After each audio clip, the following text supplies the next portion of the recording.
okoleka na victoire tonton Vital asombi awa ozonga na Molimas Amida asombi asomba asilisi victoire na kosomba na bandel basomba na ngingi basomba mais finalement parce que y a des bonhommes na Shell la concession monene tonton Vital asombi yango côté à Palu wana so ka zo tala ngazo yeba côté à Palu asombi yango siko zo wangana Webi combien de batu na chango balongo misala pona koziko ya musala retard pona ka ba dossier ba soti mouton oui kaka ye kaka mita bana kosomba ki chassa mobimba asomba pe marti donc mobala comment le yas mobala comment yas tango zo bima na tango mo sa biso bozonga na poko ya na versement donc yango tonton Vital muto le kambongo le kate tata na kombo penguya na yo na sengi lipamboli yangelingeli na babone nyoso ya Kleboa babone nyoso ya kleboa.com bopambwami pe bopambwami lisusu Kleboa.com. Voilà, bonjour mesdames et messieurs, ça dépend de l'heure à laquelle vous allez nous recevoir. Encore une fois, c'est Annette Chituka, votre humble servante, mesdames et messieurs.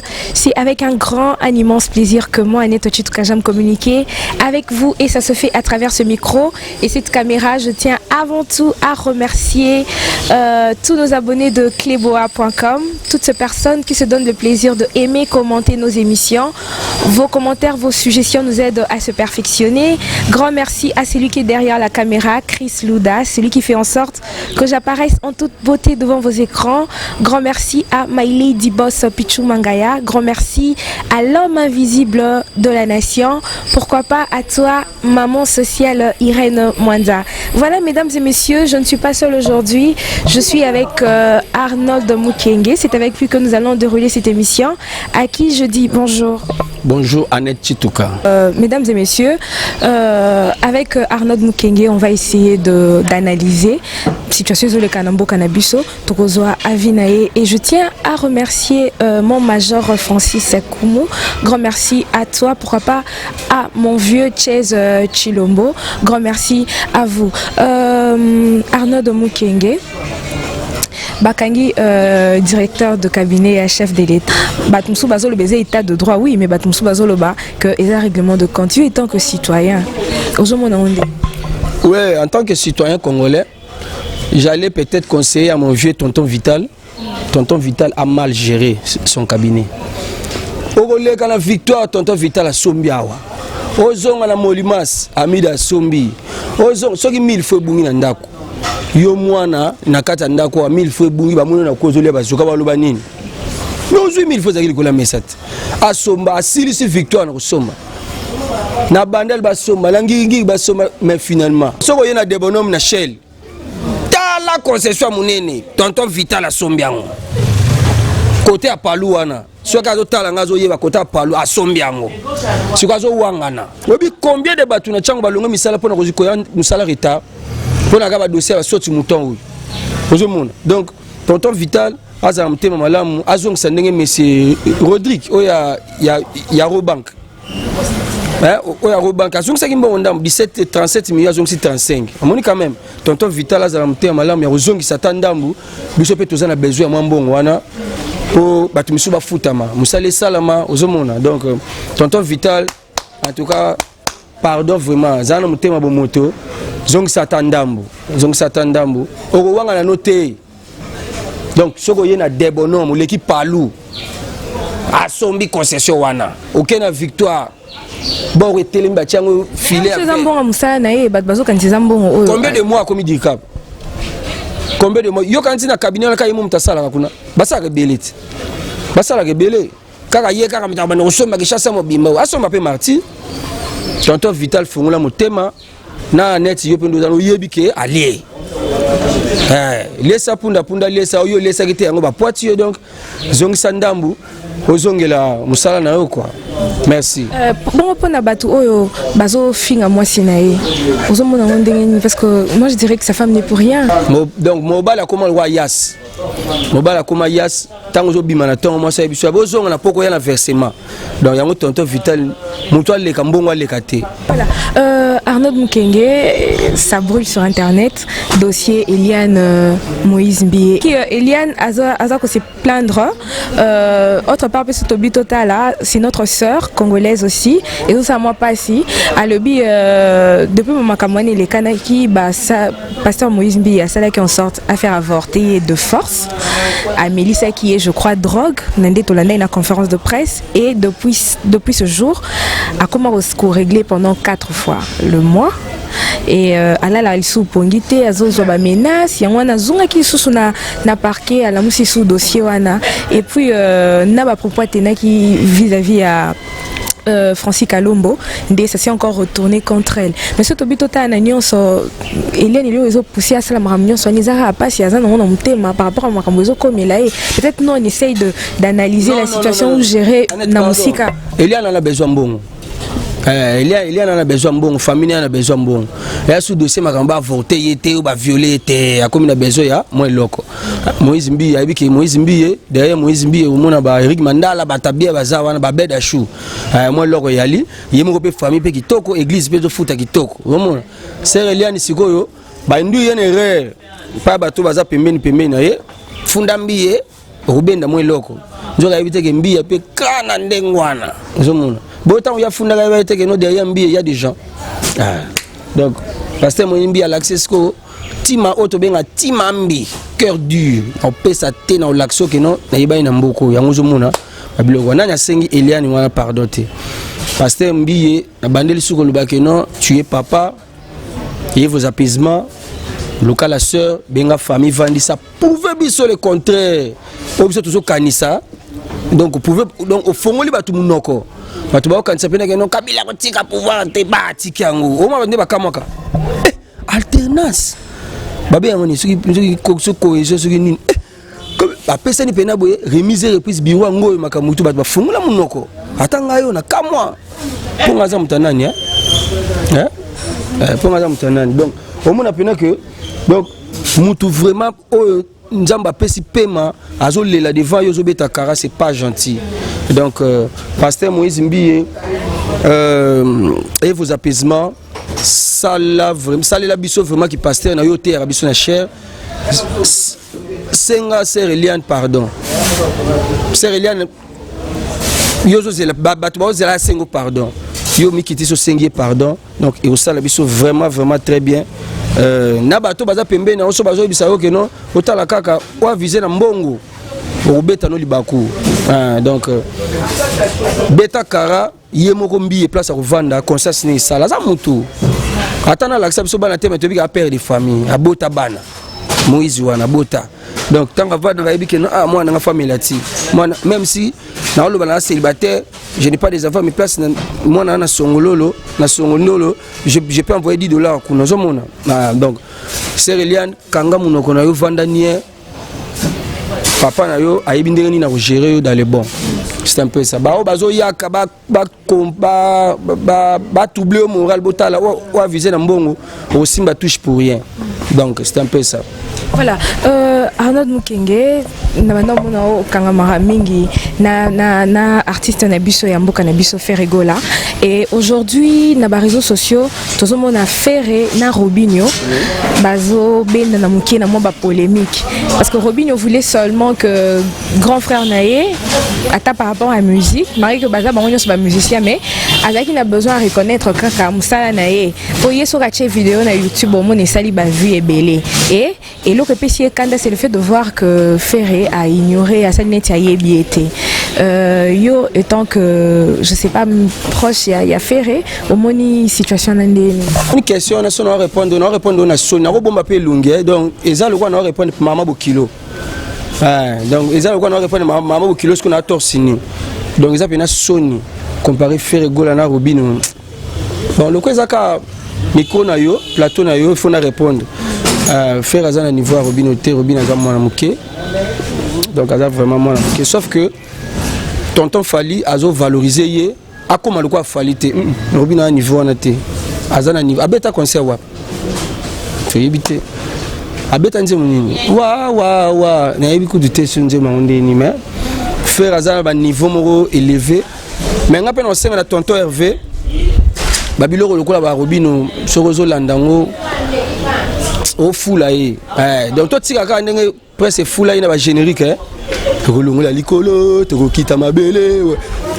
na peli mo doko banzemo ba catcher mais ya kolandele sous fin fond au moniteur on a tali émission dimanche Papi Mboma lobby atuni faire bien yebiete oui c'est fort possible yebiete tant que faire azalaki na maison mère Robino n'était pas là quand il a quitté bango ba yeko yasima non donc mais ce tobito qui n'est pas le fait de voir que faire le baby Robino ça m'étonnerait pour ça il peut pas générique et binami yo so mona faire na kapela bisika ba beta Robino faire ya wana ten c'est fort possible ayeba yete tant bana ba ta Trace TV faire gola lali aza ko inspiration ozo mona donc faire ta ba Trace TV a Hollande ba musique likolo ozo mona donc c'est fort possible. Yeko tu pona ngana au conseiller Robino ndeko na Robino ya que loko la faire le ba yebioté. Il faut ça la kayeba yo fala yeba ki ndengeni. Fala yeba ki ndengeni. Makamna bango la fabrika yo kotiango fabrika ça salaire répondre yo fala bendi yo. Yo mona. Donc au lieu aloba mabe pona faire biso to ko yinaye. Ozo mona. Donc il faut anima on fait la yebi c'est que faye banga mama nani mama chala mwana baka yebi ce qui lombo baka yebi chala mwana te ozomona mais chala mwana alandela ki yango vraiment te bato ba polémique c'est raison ki tangu yazo beta chala mwana zo beta lombo azaki na ki se passe courir za la raté et puis ça polémique mais si kota suka lo alaxeka kaza musala nzambe amekitsa ki Robino et vos apaisements Bercy obetaki ezaya yote ezaya grand pote Fali poupa donc on dit concert à Bercy et bandaki tango Fali a mati podium je comprends ba onyo so ba yaki wana bang ezaki ba lever les rideaux ba tukutu ba donc ba ça on kuta ba image té yemo kanda filmer con téléphone donc faire ni quoi ça concert et bandaki tango Fali a mati podium tu vois donc on sur les gars qui wana et puis ça y orgueil te peut soit une zomboté ce que aux ana komi kitisa mutu musu pa ko ya ko benga yo après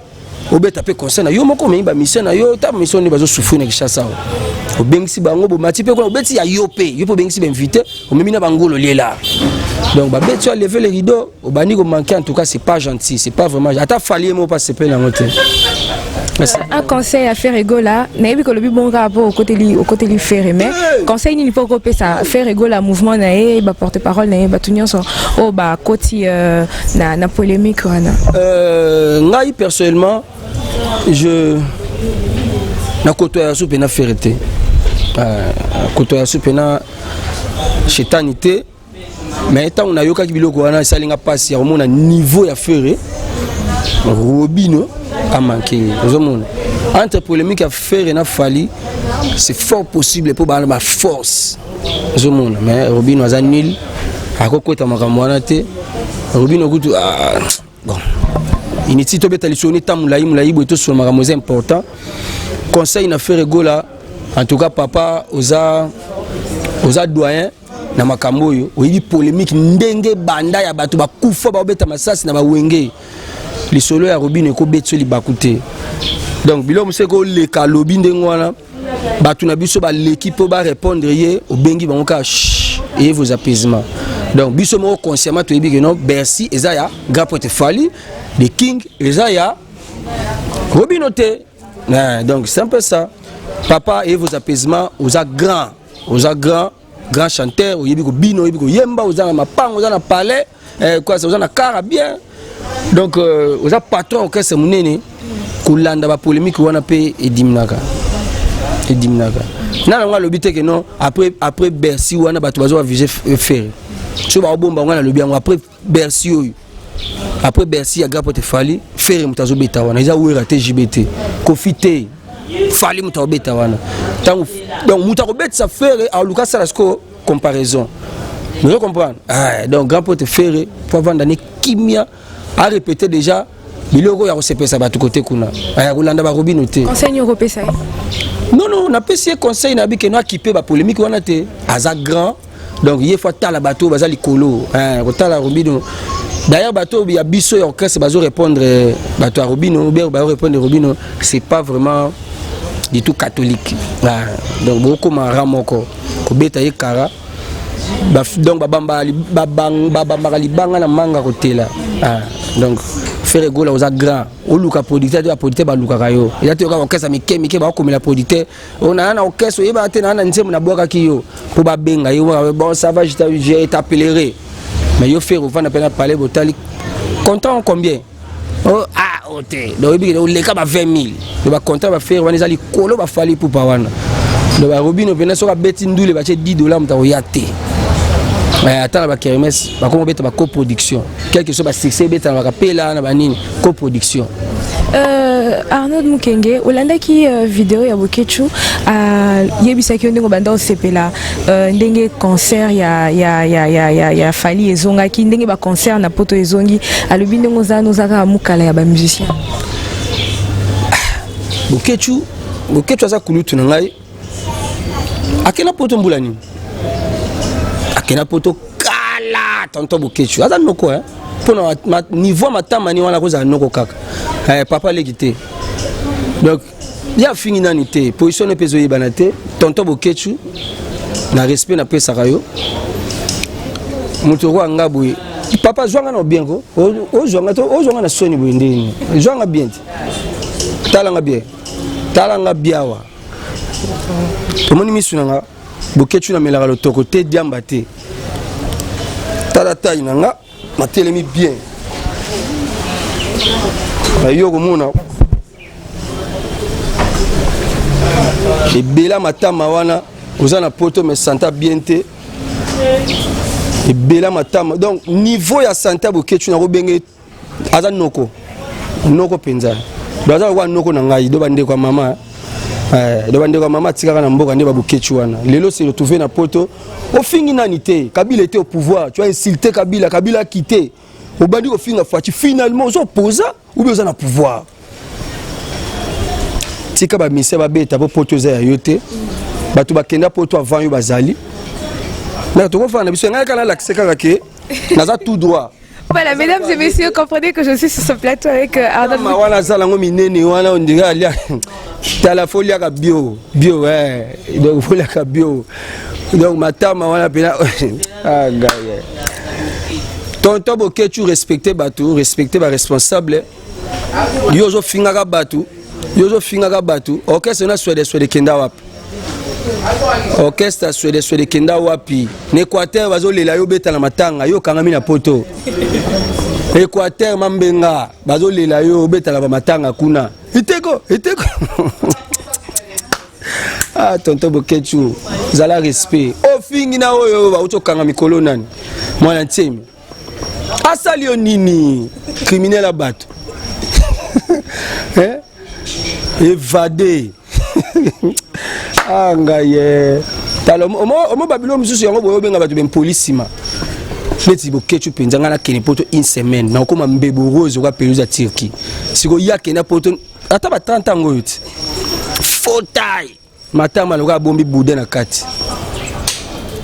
Voilà, Arnaud Mukenge, pour na moment oyo, oui puis façon répondre, c'est comme si c'était donc contre Bokechu. Non, bon, ça me dérange de fois. Il y a la vidéo, non, tout finayo caméra. Donc, il y a finir à tout le monde. Vous comprenez? Mais position na y est banité. Vous comprenez? A finir Fachabi 48 heures zong la signature, voilà. Donc, alobama kama yebite imbécile na yo. Donc, yebite imbécile ngo do sir naturel to nini. Na yebite donc makama alobaka yebi na yete. En tout cas, Bokechu za na poto zonge la classe. Soki po kuna za cher yaka awa gratuité zali bakotangisa yo. Soki santé na wesenga na uniforme te to kusala ta mukanda pa wili bakonga olata robe. Ozo mona. Donc, pona matama wana esenga bina première primaire au Simbate. Donc ISP au Simbate pour l'équipe mukolo makasi mais te mère au secrétaire Bokechu alekisi. Bokechu alekisi. Oh ya to sala bina robe. Omoni ba robe net ba lycée. likolo pembe na se blé pour ce que coupé mawato ozomona donc si vous comme ça mon petit nga tchenche a ça le droit de réponse pour finga tout le monde bokechu si vous comme ça mon maman nièce alami pe apesioté pour nini ko finga tout le monde leki nga vraiment nazo luka bokechu yaka na Kishasa to vanda to solo là ce que je luka pe ma poste na DGRK pas luki lu poste vandit peut taille ne wana za directeur hein yaba onata taille ne wana matama libumu wana vraiment taille pe na ba directeur mais yekuna combattant sa bureau. Est-ce que enregistre bateau? Mais c'est pour de bonnes raisons. Bonne raison par rapport à quoi? Bonne raison avant le Kabila quitter. Kabila quitter Siko. Bonne raison sur Yanni. Mesdames et messieurs, nous sommes vraiment arrivés à la fin de cette émission. Grand merci à Madame du cœur, Annie Moussoulou. Grand merci à toi maman. Je t'embrasse. Voilà Arnaud Mukenge. Qu'est-ce que les gens peuvent retenir de toi, la passage dans le cleboa.com? Cleboa.com est à non, quand on a sanglé, on a eu chance à releka, on a commis ça, mais ça parmi les témoignages généraux, on peut s'attendre à l'église aussi là, tant on va confirmer aussi là. Amen, amen. Na comme ça nzambe na ngala ba benga émission à Cleboa pour Cleboa de tala makasi, on a eu chance à releka wa. Donc na commis nzambe makasi Cleboa umela. Voilà, merci beaucoup mesdames et messieurs, nous sommes arrivés à la fin de cette émission. Grand merci à celui qui était derrière la caméra, Chris Louda, merci à toi et pourquoi pas à toi mon cordon, Herman Emporio, garçon slim. Arnaud Mukenge, dédicace, numéro de contact pour tout Kabana, l'émission Bissualelo. Je tiens à remercier l'équipe technique Nayomo Bimba Chris.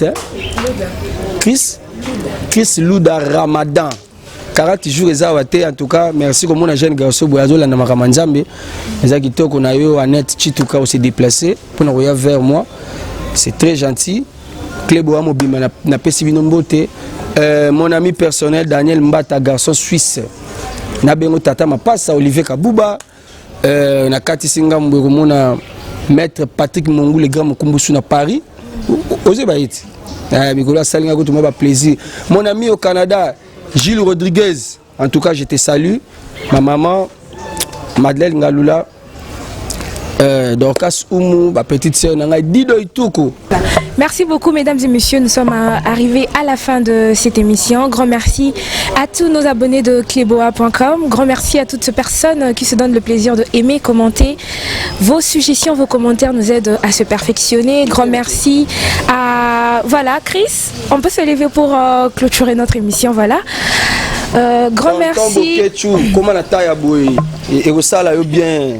Voilà, grand merci à My Lady Boss Pichou Mangaya, grand merci à l'homme invisible de la nation, grand merci à toi maman sociale Irène Mwanza, grand merci à la femme de valeur Patricia Luzolo, grand merci à toi maman chérie Germaine Adjamaï.